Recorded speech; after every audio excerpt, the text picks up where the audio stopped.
Good afternoon, and welcome to the Center for Race and Public Education in the South's Race and Education Lecture Series. I am Dr. Derek Aldridge, Director of the Center. As we begin today's lecture, please join us in acknowledging and paying respect to the traditional custodians of the land we are on today, the Monacan people. Our acknowledgement of the Monacan Nation reflects our commitment to a culture of inclusion by honoring those who were here first and whose continued presence is important to our future. We also acknowledge and pay respect to the individual lives of African peoples who were sold and held in enslavement here. These enslaved peoples built and sustained the everyday life of the university. We also acknowledge the contributions made by immigrants from Asia and the Pacific Islands who have endured decades of persecution and bias while seeking a better life here for their families and communities. We recognize the pain that surfaces from them as a result of the recent shootings in Atlanta and the rise of anti-Asian American hate crimes in the last year. Before I turn it over to Dr. Thornton, I also want to mention a couple of quick housekeeping items. This is a Zoom webinar, which means as an attendee, you cannot use your video or microphone. Center graduate student Hunter Holt will lead the Q&A session following Dr. Thornton's presentation. We encourage you to utilize the Q&A function at the bottom of your Zoom screen to submit questions throughout the presentation that will be addressed during the designated Q&A time. If you would like to engage Dr. Thornton directly during the Q&A session, we welcome you to use the raise hand feature at the bottom of your Zoom screen, and we will unmute you for you to ask your question at that time. Also, this talk is being recorded and will be available on the Center's YouTube channel afterwards. Now it's my pleasure to introduce Dr. Margaret Thornton for today's talk. Dr. Thornton is a postdoctoral scholar at Princeton University School of International and Public Affairs. Her research interests include equity-focused school leadership development, school leadership for detracking, and critical race theory. She began her career in education in detracking programs in Central Virginia in both teaching and leadership capacities. Although she is a proud Southwestern Virginian, Margaret is based in Philadelphia with her spouse and their many pets. So we are thrilled to welcome her to talk more about her work and the extraordinary life of Louise Stokes Hunter.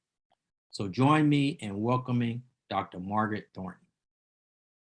Oh, thank you so much, Dr. Aldridge. I'm still not used to being introduced as Dr. Thornton. I just graduated this past May from the School of Education and Human Development, where many of you are now students.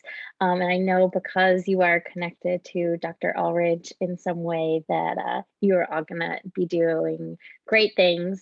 I also want to add before we get started my own acknowledgement.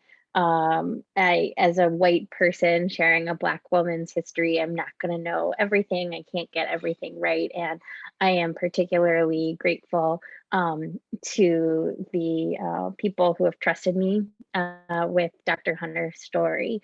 So with all of that being said, I'm going to share my screen and hope you can see it. If I can get maybe a thumbs up that folks can see that, and then I'm gonna go into the big so we can all see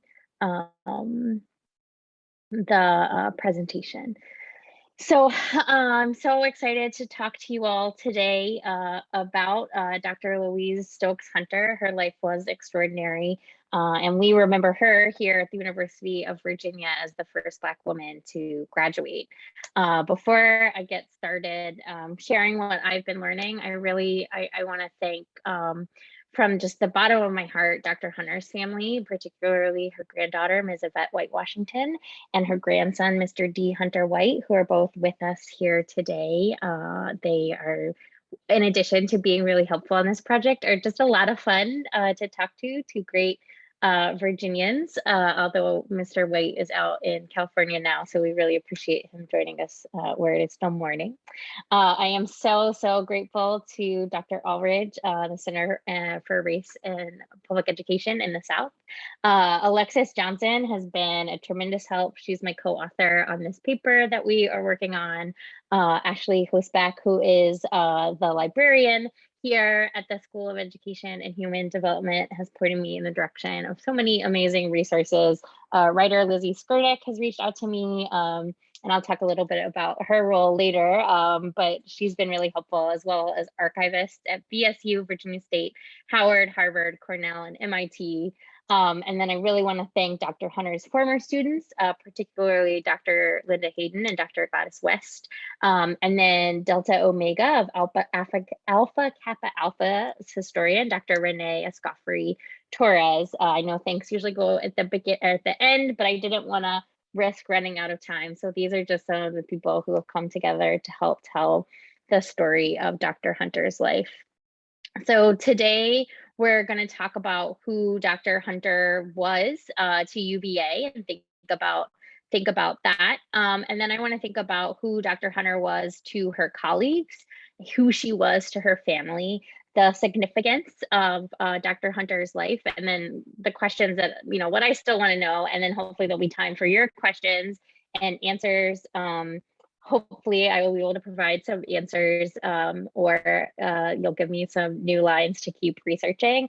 I wanted to also go ahead, these are the best ways to be in touch with me. So my email is just my name, margaret.thornton@princeton.edu. I'd love to hear from folks. Follow-up questions, things you think of later, other resources. And then you can always find me on Twitter. I was joking with Dr. Allridge before this. I spend way too much time there. So love to hear from folks there.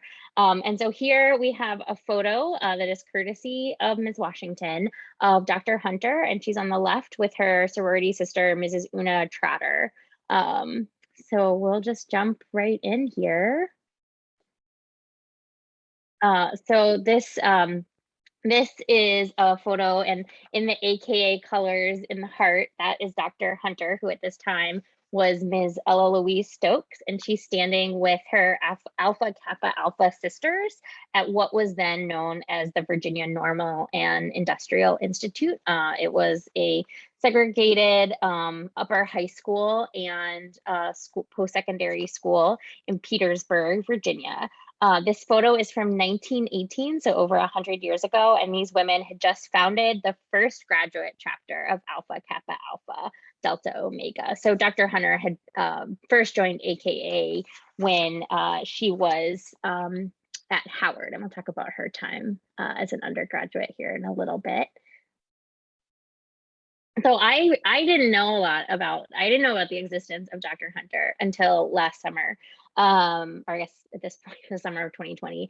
I've been going to UVA since 2005, from 2005 to 2021, with a couple semesters off, but pretty continuously. And I had never heard of Dr. Hunter until the alumni magazine did a special edition that focused on the anniversary of women being admitted as undergraduates. And they had a timeline of achievements of women at UVA, and this was one of them. So Louise Stokes Hunter graduated in 1953, becoming the first Black woman to earn a UVA degree. And she got her EDD and graduate in education. So in recent years, we've learned a lot about Dr. Walter Ridley, thanks to the work of Dr. Stanley Trent, Dr. Allridge, and a lot of others. And we know and we celebrate Dr. Ridley as the first Black person to receive a degree from the University of Virginia. He was a professor at Virginia State, then college, now university, prior to, during, and after earning his EDD from what was then the Curry School of Education. But we haven't heard as much about Dr. Hunter. And this casual mention, as I was finishing up my own doctoral dissertation about race, class, and student course assignment at the School of Education, got me thinking, and thinking got me Googling, and Googling got me learning about the beginnings of this remarkable woman's life. So I eventually got to connect with her, Dr. Hunter's grandchildren. So got some basic sort of beginning facts. She was born August 31st, 1899 in Petersburg, Virginia. Most of what we know about her early life comes from stories she told her grandchildren, and then also from her admissions records to Harvard University, which we're going to talk about later. In addition to all of these dates, she went on, she graduated from Peabody High School, and then 2 years later completed some post-secondary work at VNII. We also know she was born into a family of very active members at St. Stephen's Episcopal Church in Petersburg. St. Stephen's is the oldest historically Black church in Virginia. And according to her grandchildren, the church provided a great deal of structure and community for their family. And then Dr. Hunter's husband, who's also Dr. Hunter, would later serve as a vestryman there. So after Dr. Hunter, Ella Louise at that time finished up her studies at VNII, she went to Howard University, where she had a great deal of academic success. Her transcripts indicate she was an exceptional student. She earned one low mark and it was in her physical education class.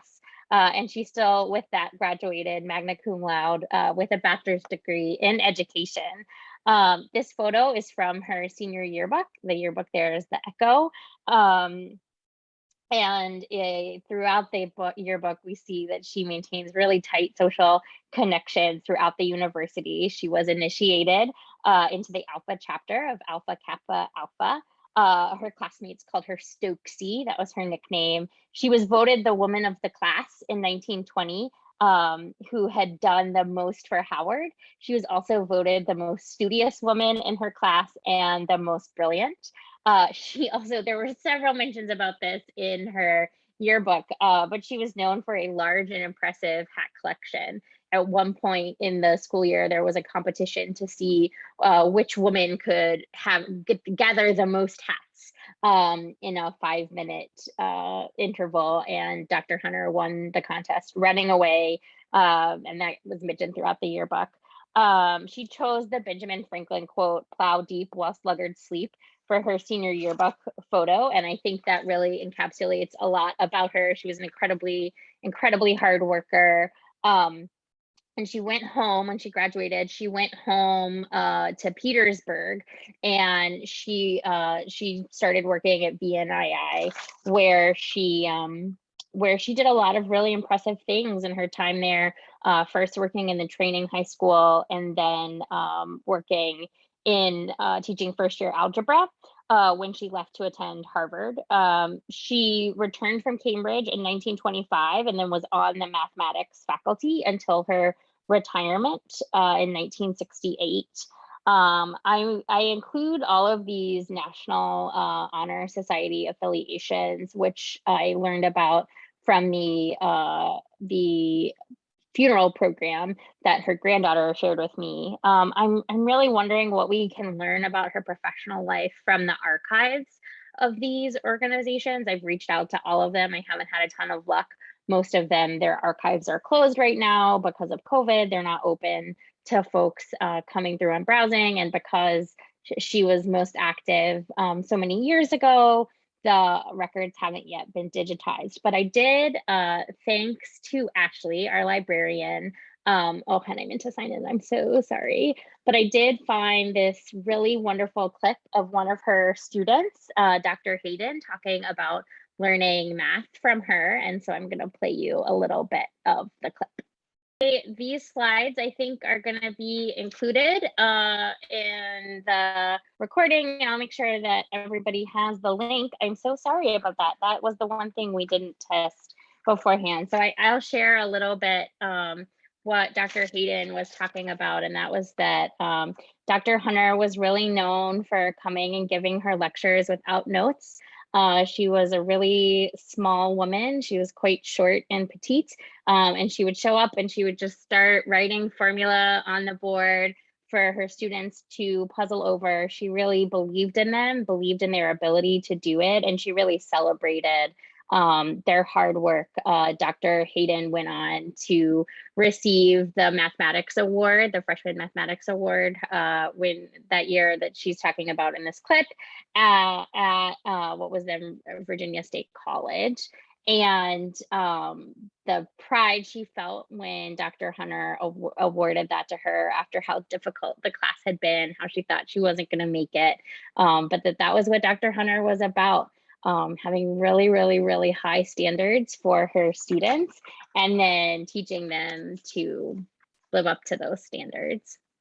So as I mentioned, she did spend some time away from Petersburg in the 1920s. Here you see the registration card that she presented to register for her first summer session at Harvard University's Graduate School of Education.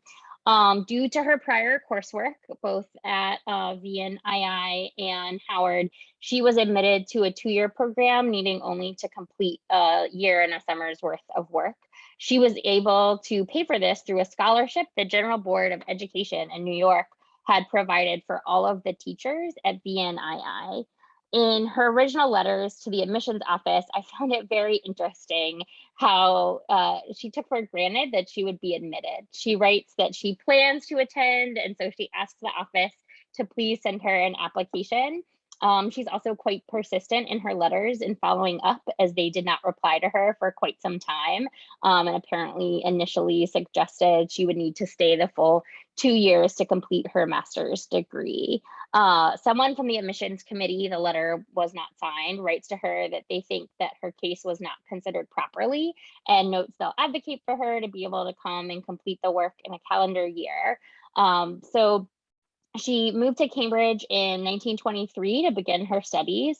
And while she was there, she lived at 1556 Cambridge Street, which is also pictured here. I learned of this building, which this is from today. You can go and walk right by on Cambridge Street in Cambridge, Massachusetts. And I learned about this from the writer Louise Stokes, that this boarding house was once specifically for Black students at Harvard. And one of Skurnick's relatives lived and worked at Harvard while Dr. Hunter was there.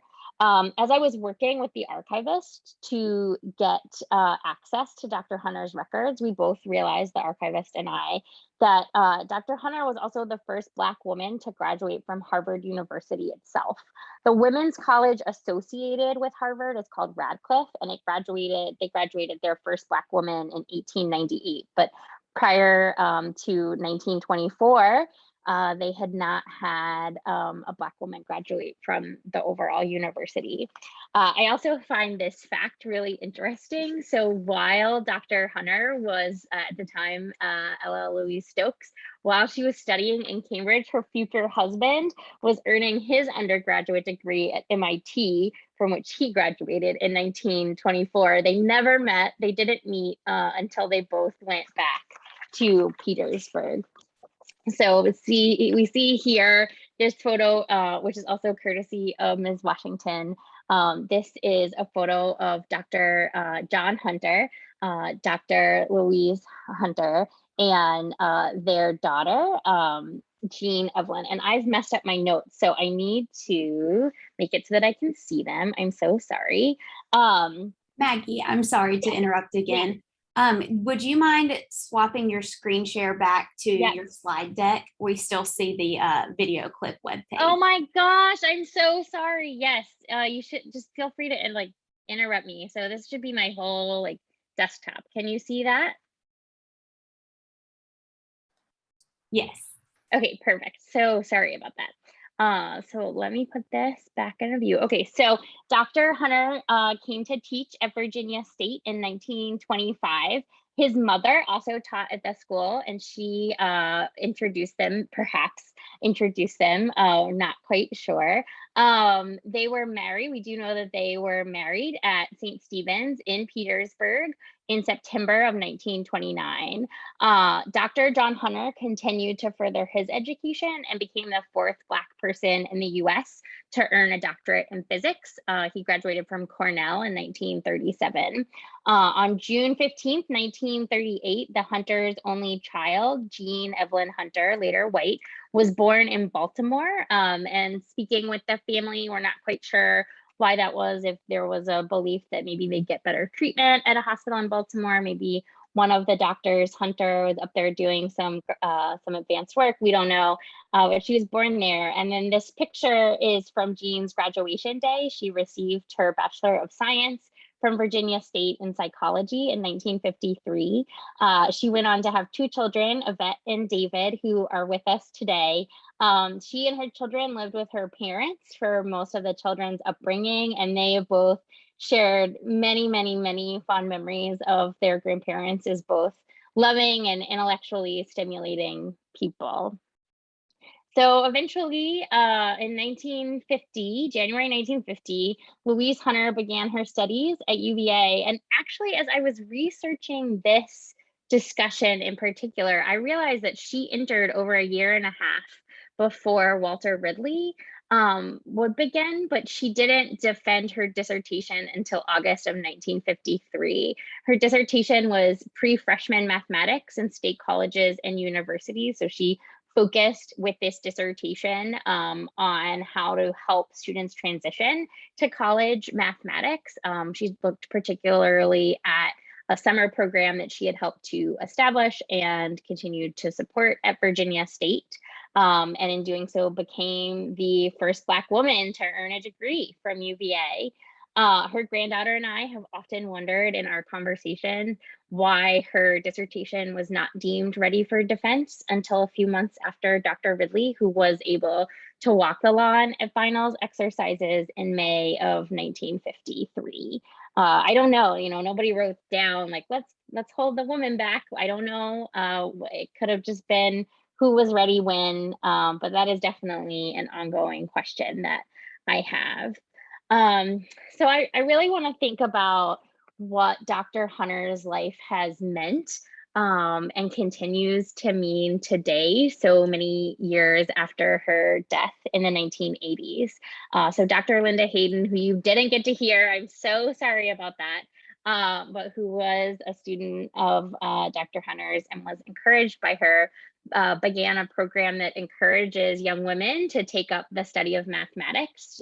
She runs an annual celebration of women in math at Elizabeth State University in North Carolina, and thousands of young women have been through this program since it began. I also got to meet, through Ms. Washington, Dr. Gladys West. She studied at Virginia State, and she went on to invent the mapping system that gives us GPS. So I don't know about you all, I'm pretty dependent on Google Maps to get around. So I'm very, very grateful for GPS. And Wes dedicates her memoir to the strong women in my life who said I could do it. And, this included Dr. Louise Hunter. And she notes that she and her husband, Dr. John Hunter, were an early power couple in a growing community of Black scientists and educators. And then finally, we really have to recognize the Black women and men who studied and earned credentials at UVA before Dr. Hunter, but who were not granted formal degrees because of segregation. So this photo here is from the UVA Alumni Association. For many years, there was a joint program between the university and Burnley High School, which is now a middle school for Albemarle County, but at the time was a segregated high school in Charlottesville. Many were studying around the time Dr. Hunter did her doctoral work. Some of them came before, but I think that she helped pave the way for them to eventually be granted formal degrees far too late in 2018. So where am I going to go with all of this? As I said before, I really want to focus on what we can learn from her professional organizations. I think there's a lot out there about Dr. Hunter's life before she came to UVA, and then also after. We all are academics and we run the conference circuit and all of that. So I'd love to learn more about what Dr. Hunter was doing with her ongoing research. And then it's just really been a joy to interview students of Dr. Hunter. So I know many of them are still out there.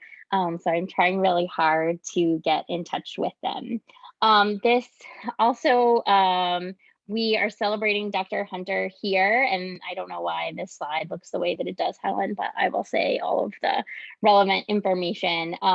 So last year, we were able to change the name of our student research conference to the Hunter Student Research Conference as another way to celebrate Dr. Hunter and her legacy here at the university. So that is going to happen again this year. The submissions portal is going to open November 22nd. Proposals are due January 28th, 2022, and the conference is going to happen on March 25th, 2022. There are a lot of different things that you can submit about, and it's a short proposal. You can present your empirical research, theoretical paper, literature review, works in progress. You can present history too. I know they'll allow it. So I just want to close by thanking you all so much for your time and your patience. I am so sorry for our electronic hiccups, and I will make sure that everyone has access to Dr. Hayden speaking about her time with Dr. Hunter. And then I know we're going to have a great discussion and conversation now, but please make sure to keep in touch. Send along things that come up as you think about them. And then here again are the best ways to get in touch with me, my email, my Twitter. And I really look forward to this conversation that we're going to have this afternoon.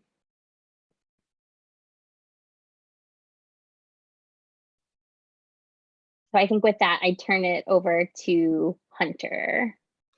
Yeah, thanks for that really great talk, Professor Thornton. So for our Q&A session today, we have a couple of options for you to ask Professor Thornton a question. You can use the Q&A feature at the bottom of Zoom to type in a question and we can present it to her. Or if you'd rather ask her a question directly, if you'd use the raise your hand feature, we can unmute you and then you can present your question to her. So it looks like we have one raised hand from Littorial, so I will unmute them and allow them to ask the first question.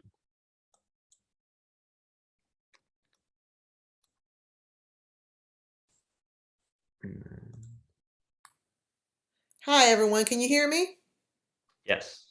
Hey, great presentation. My name's Littorial. I'm actually a graduate of UVA, but I'm currently on the faculty at VSU. All this VSU history was amazing.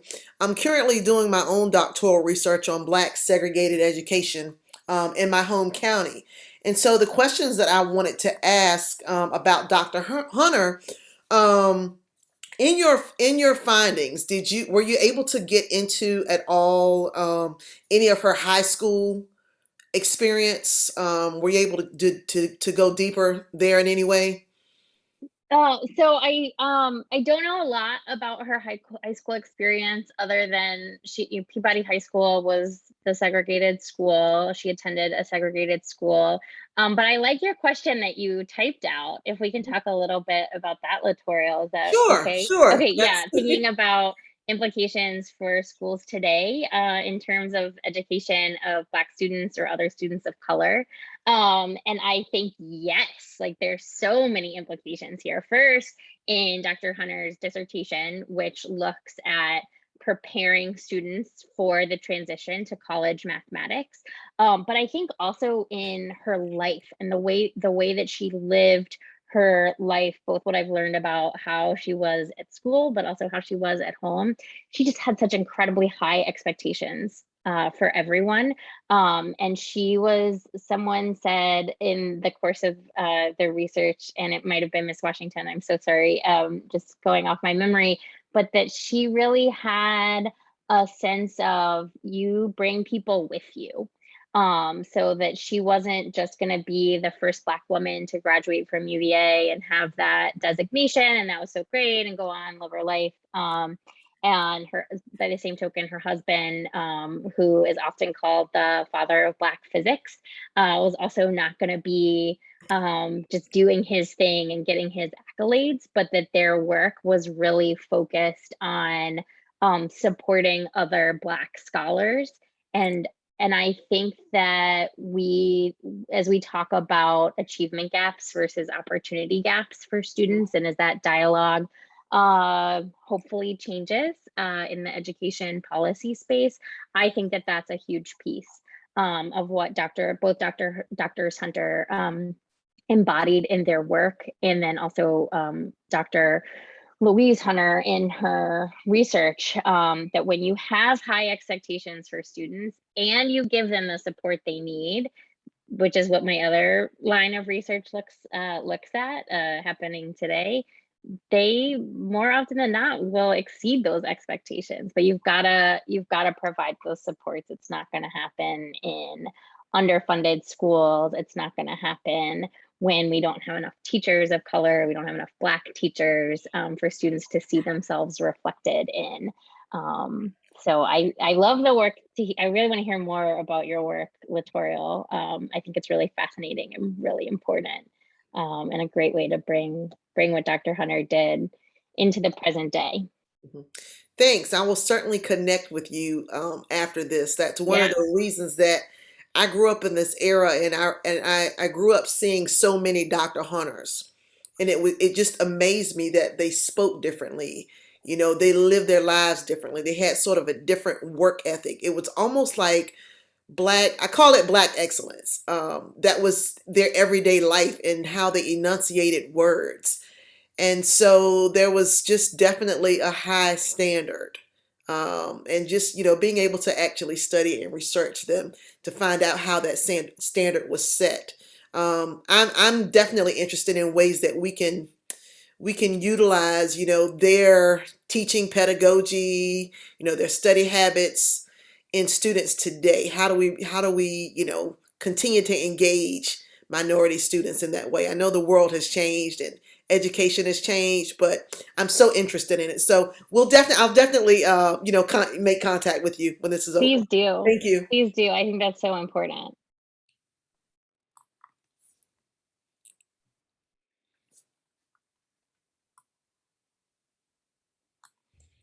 All right, we have another question from Paulette, so I'll allow her to talk.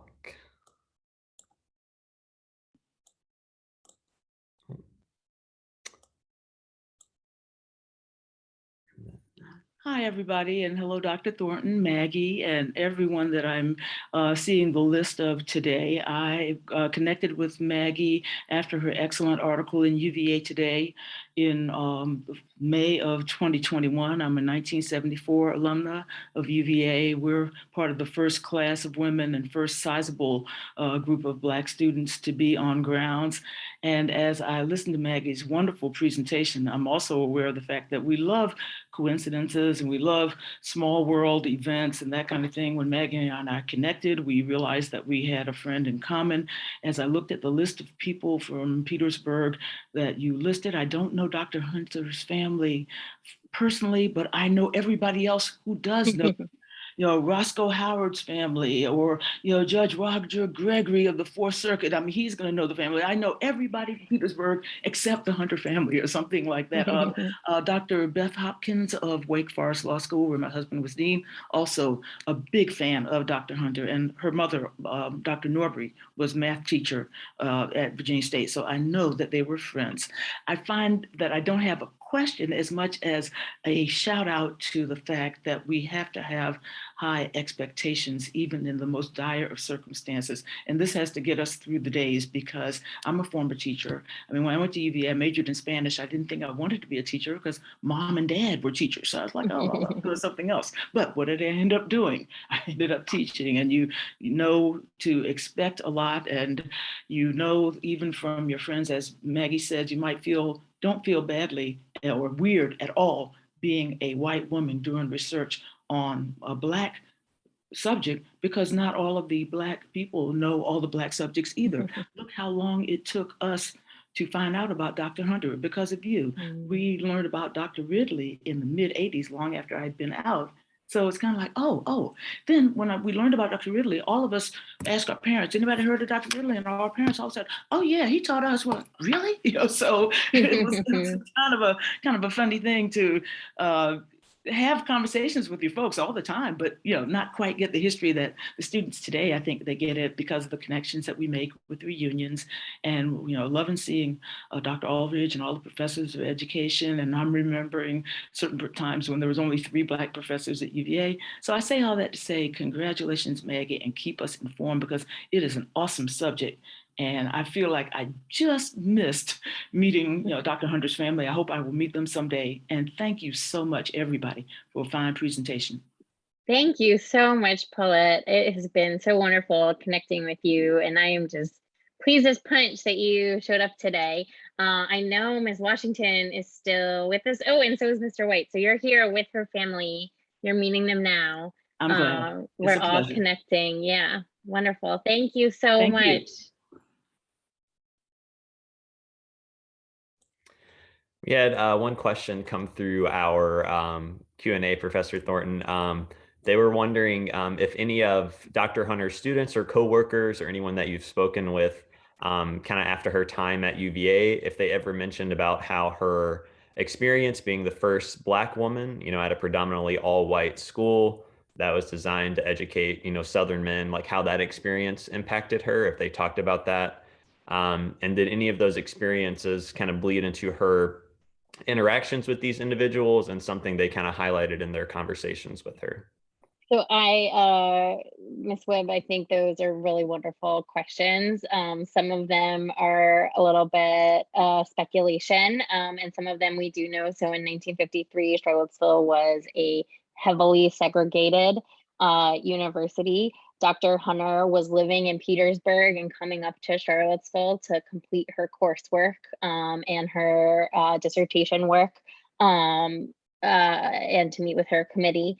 And we know that when she was coming up here, she was having to stay in segregated housing when she did. And I can't imagine what that does to a person. And to go from this place in Petersburg where she was completely supported and celebrated and just recognized for the hero that she is, to Charlottesville, which even in the 50s, well after the founding, which, as you mentioned, a school for the sons of slaveholders, was very segregated. And something I really want to know about, and I haven't been able to find a whole lot about, was her treatment in her classes. So we know from oral histories from their first classes of women who were admitted to the undergraduate into the college, and those were mostly white women.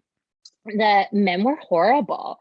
They would speak in class, and the men would stomp their feet so that they couldn't hear their questions or their comments. There were a lot of really rude names for women who went to UVA as opposed to women who were at the all-girls schools. And these were white women in the 70s. So I really would like to know more about what Dr. Hunter was experiencing. I doubt she and Dr. Ridley took every single class together because she began her coursework before he did. So there certainly would have been times where she was the only Black person in the room, and how her colleagues were perceiving her. There doesn't seem to be a whole lot in UVA's archives. Like a lot of things, UVA did not recognize a good thing when we had it, when Dr. Hunter was a student here and was alive. Could have been celebrating her while she was with us. So we don't have a lot of writing about that time. It wasn't, something that was really covered in the Cavalier Daily at the time. I've been through their archive. So I don't know that I have a good answer to your question, but those are some of the questions that I'm asking. And if you have other ideas or other places we might look, I would love to know about those.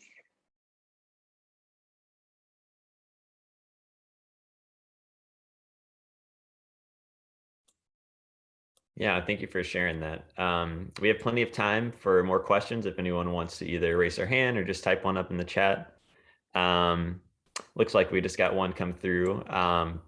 If you could just talk about maybe some of the key takeaways from Dr. Hunter's dissertation, and if is it available for us to read, and then also what Dr. Hunter let's see, shares with the field about kind of supporting new college students with mathematics. Sorry. So yes, to the second question, it is available to read.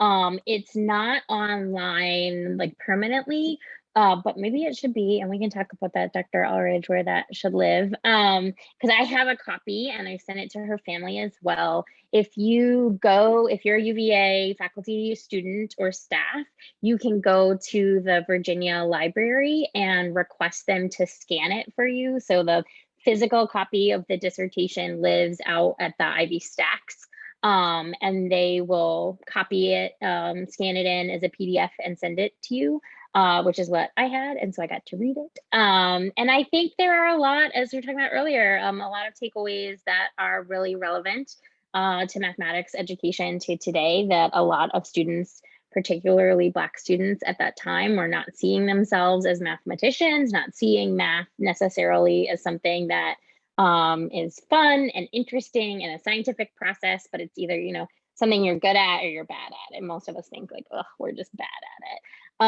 it. And so she was talking a lot about what we today would call mathematical mindset. So I think she's very ahead of her time in that regard and helping students to see themselves as blooming mathematicians, and not to, I'm trying to remember this one particular quote from her dissertation, but where she talks about encouraging students not to write themselves off as potential mathematicians because they got a problem wrong, but to understand that getting a wrong answer is a part of a process to getting the right answer. And I think that's really applicable to today. And we know this now from neuroscience research that wasn't really available in the 1950s, but she was like right on with these ideas that we need to get students, kids to me, 18 years old, 17, 18 years old, going into higher education, to think like, no, this is a place where I can learn and where I will be supported to learn and try new things, and not to try to take out some of that fear that students tend to have about math. I highly recommend her dissertation. It's really great. Her mother-in-law typed it up, or paid to have it typed up, which I thought was really sweet. She mentions that in her acknowledgments, along with other members of her community who supported her. So it's a good read.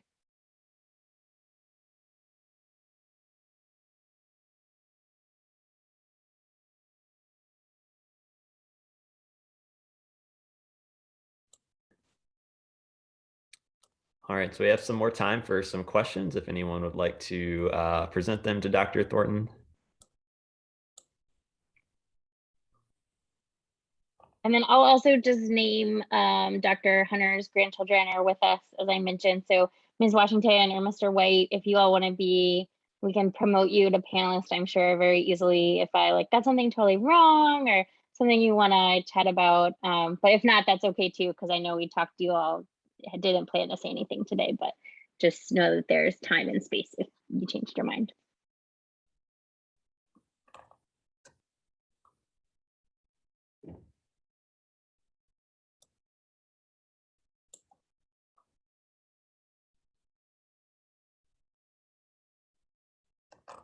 Let's see. Yeah, we got another hand raised, so. It's Latorial again. I'm so glad. Well, look, I could talk about this all day, but I was just wondering, in the course of doing the research, was there something that you found out that wasn't even on your radar? Like, I know when we go into these research studies, a lot of times we know what we want to find. Particularly in mine, I was throwing a loophole because I had not explored the idea of Native Americans in the Black high school. So I'm wondering, did you run into anything, in the process of studying that you were just like, wow, I didn't even know this existed, or that this was happening at the time? Yeah, I think so. With Dr. Hunter's life specifically, I was really blown away by her whole Harvard experience. So the fact that she was the first Black woman to graduate from the university itself. And at the time, Radcliffe now is like it's Radcliffe Institute. It's very well integrated into the overall university. And Harvard itself is coeducational. But at the time, it was a separate school. And so her graduation as the first Black woman from Harvard University to receive a degree, I was blown away. I was blown away that no one, and I don't know why, because we had the exact same problem at UVA, that nobody was thinking about this or talking about this like we should have been. But nobody at Harvard was asking, like, oh, who is the first Black woman to graduate from here? So I don't know. To see that in the records and have that kind of it just occurred to me. It was just like, well, wait a second. When was the first Black woman, when did she receive a degree from Harvard? And I asked the archivist this, who was so helpful and like scanned all of her files from Harvard, which were pretty voluminous. There's a lot there. And he was like, yeah, I think she must be the first. And I was like, you're the archivist of Harvard University and you don't know? Like, that seems like something you should know. So I don't know. That was just, to me, that's what an accomplishment, that she paved the way for women, for Black women and other women of color at two all-white, pretty snooty institutions. I think that's extraordinary. And I had no idea that I was going to find, I didn't know. I didn't know anything really when I started, other than that she had been on faculty at Virginia State. I think another really interesting piece, so she retired from Virginia State, as I mentioned, in 1968. And she went right back to teaching at St. Paul's College, which is a historically Black college that's now closed down, unfortunately. I think outside of Martinsville. Is that right, Dr. Allridge? Is that where Lawrenceville, that is? yeah. Lawrenceville, that's it. Thank you. I knew it was one of the villes in Southern Virginia. So she retires in 1968, and then that spring and then that fall just picks right up teaching in at an HBCU. I thought that was also, I really identified with that. My husband's always like, we'll win the lottery, we won't have to work. I'm like, what would I do if I didn't? I didn't work. So I thought that was also really wonderful. Well, amazing. Thank you. Thank you. Thank you for doing the research. And, I loved your disclaimer when you started up, being this white woman, researching this Black woman. And I just think it's amazing to get these stories out. Is so important. Absolutely. So thank you. Absolutely. Of course. And I think that's important to acknowledge. I think a lot of the power that race holds in this country is structural.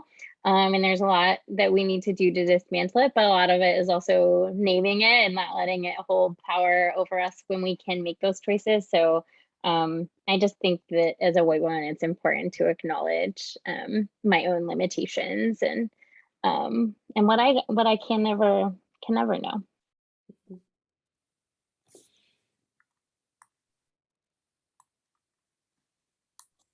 Yeah, we had a few more questions come through. One person was asking if you could clarify just what exactly Dr. Hunter's kind of educational timeline looked like, and what institutions, the order of the institutions she attended.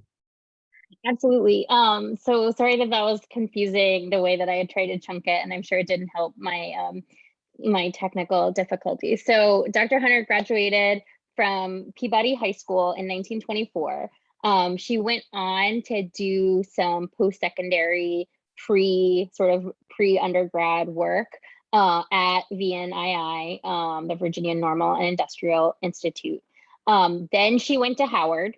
Then she graduated from there in 1920. She went back to VNII as a teacher, and she taught there until she went to Harvard, which is in Cambridge, Massachusetts, and she lived on Cambridge Street or Avenue.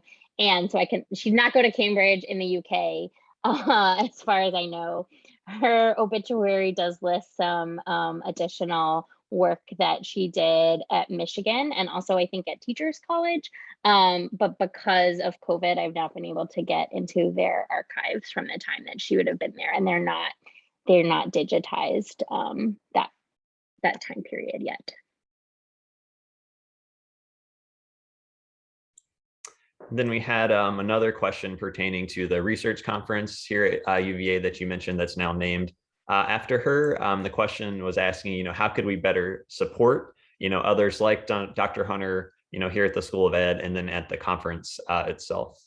Well, that is such a wonderful question. I love the research conference, and I think naming it after Dr. Hunter really encapsulates her her mentorship of students. At one point, Dr. West, when she was an undergraduate, Virginia State actually lived with the Hunters because she couldn't afford to pay room and board. So she did some help out. She helped out around their house and lived with them.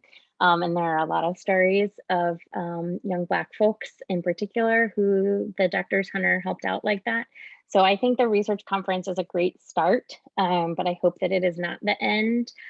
For Dr. Hunter specifically, I think that I would really like to see her have everything that Dr. Ridley has. I celebrate Dr. Ridley. I didn't learn about him until the early 2000s. Came back to UVA to work on my master's at the School of Education. And he was a trailblazer, and I would just like to see Dr. Hunter recognized alongside him. So thinking about what are other things that we could name for her, put her name on. And I think something that her family has shared that's really important too is that nothing that we do is a one and done, but it's all an opportunity to continue to learn about her life. So having the research conference open with that information about her life, and as long as they're willing to come, her grandchildren speaking and telling us their memories of her and her life, I think that's really powerful. I know there's a group of undergraduate students who are working to dedicate a bench in Dr. Hunter's memory. I think that could be really nice. We've got the Brenneman Courtyard, and there are all those little bricks and things like that. And I'd love to see her honored out there with places that keep people thinking and asking questions and wondering, what else did Dr. Hunter do? I think thinking about other people, who was the second Black woman to graduate from UVA? I don't know her name. And I think continuing to ask those questions, continuing to do that research, I think the work that Dr. Ulrich and his group of scholars are doing at the Center for Race and Public Education in the South could be really beneficial here to uncovering who some of those folks were. Dr. Hunter died in the late 80s. So who's still with us, who we might even be able to talk to about their experiences. But I think that names matter. I think that names, remembering names are really important. And so I just would like to see us continue to ask, who did this? Who was the first Indigenous person to graduate UVA? All of these marginalized people who we know our founder very specifically said he did not want at our school, who broke down those doors, and then I think also engaging their families and asking how they think that those people would want to be honored. I think that's also really crucial.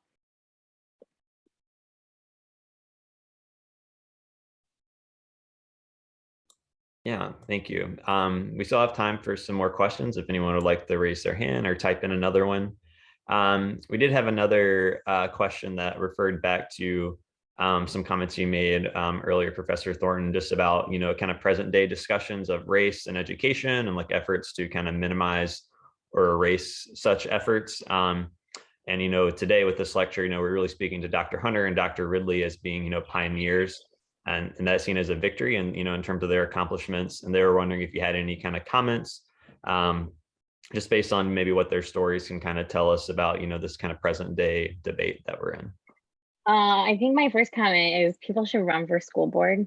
We need people on school boards who are educated in these issues of race and racism that students are facing even today, and that a lot of, I don't even say right-wing white people, just a lot of white people are really invested in negating this, the excellence, the Black excellence.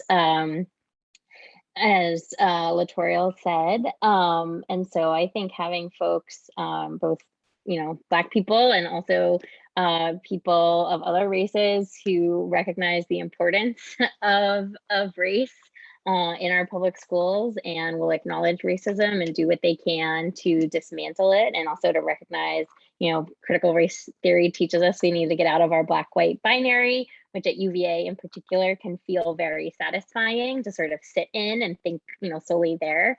But get out of that binary and look at the ways that race and racism are impacting kids from a lot of different backgrounds.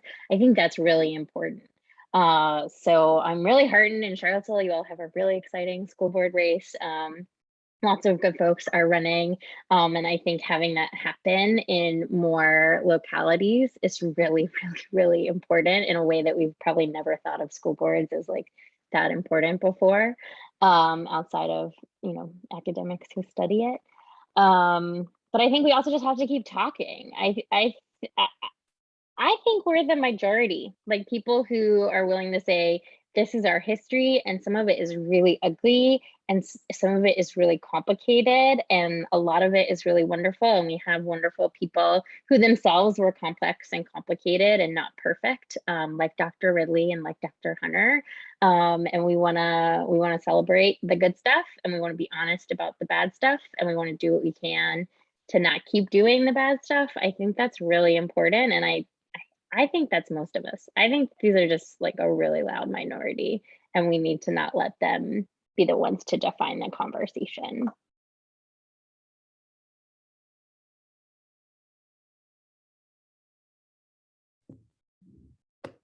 Yeah, thank you for sharing that. So we can take some time to see if anyone else has any more questions. And then if not, we can turn it back over to Dr. Ulrich, but we can take a sec to see if anyone else has anything they would like to ask.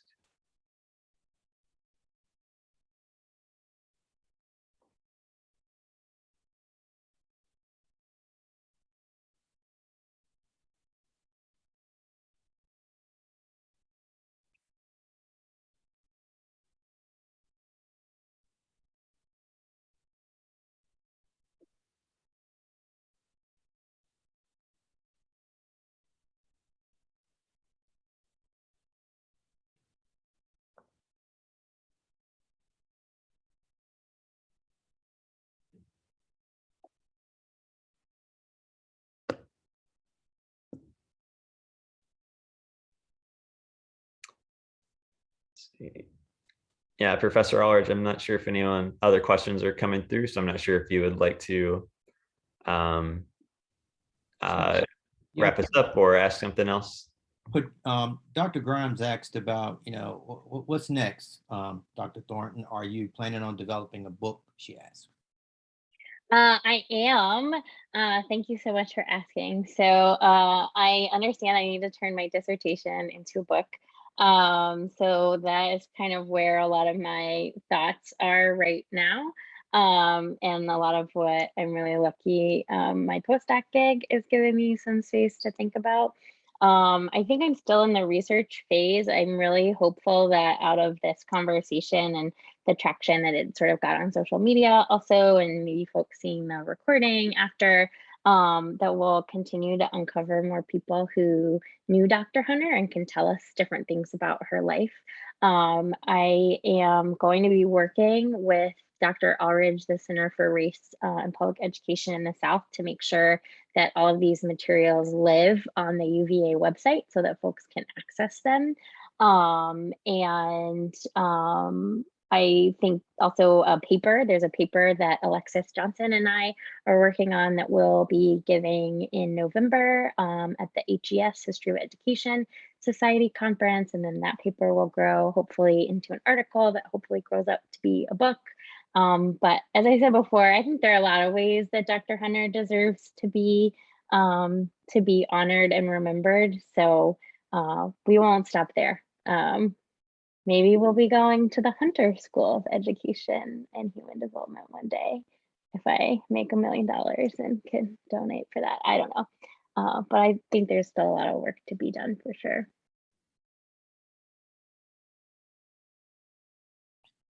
All right. Well, thank you again, Dr. Thornton, for joining us today for this Race in Education lecture. Let me just say that Dr. Thornton is an outstanding historian, and I have learned a lot from her over the past few years. Dr. Thornton, we expect big things out of you, and we know that you're going to be a major contributor to the field of the history of African American education. So salute to you. Well, thank you so much. Thank you for having me. Thank you for the work that you're doing. And you inspire this, Dr. Ulrich. I never really thought of myself as a historian, or that, that is a thing that I could do, and people might even pay me to write books about. So I would never be here if it weren't for you. So everybody who's working with Dr. Ulrich, just know you're really lucky, and go to his office hours as much as you can. But thank you all so much. And call me Maggie when you email me. I'm sorry, I should have said that to begin with. I was so bowled over to be introduced as Dr. Thornton. That hadn't really happened yet. So, but it's so great. Thank you all for taking the time out of your very busy lives. Thank you again so much to Dr. Hunter's grandchildren for sharing with me and sharing your family with all of us, and being here today. I look forward to your notes. I know that you will have them. So yeah, thank you all so much. And thank you, Maggie. And let me just say, I want to thank Emily Arzaga for her work and planning this lecture. It was a lot of work, but she is, anyone who knows her, she's a very meticulous person. And so everything went off very well. So we want to give you a hand, Emily, for your hard work. And we also want to thank Caroline Webster, who keeps the show running for the Center for Race and Public Education. She provided logistical support for this lecture, but she provides a tremendous amount of support for the center as well. They keep the center running. So please join us for the next event in our Race and Education lecture series on Wednesday, November 10th at 11 a.m. Eastern Standard Time via the Zoom webinar. Dr. Jennifer Johnson is a postdoctoral research associate in the Janine Rainbow College of Education at the University of Oklahoma, and she will present Gobbling Up the Land, Racialization Policies and Education in the Seminole Nation, 1843 to 1930. Y'all know that sound good. Please join us. Please visit our events website to view our upcoming events, download iCals, and save Zoom information. Also, please be sure to follow us on our social media channels for regular updates on the center. Thank you for attending this lecture, and have a great rest of your day. Bye, everybody. Thanks so much. All right.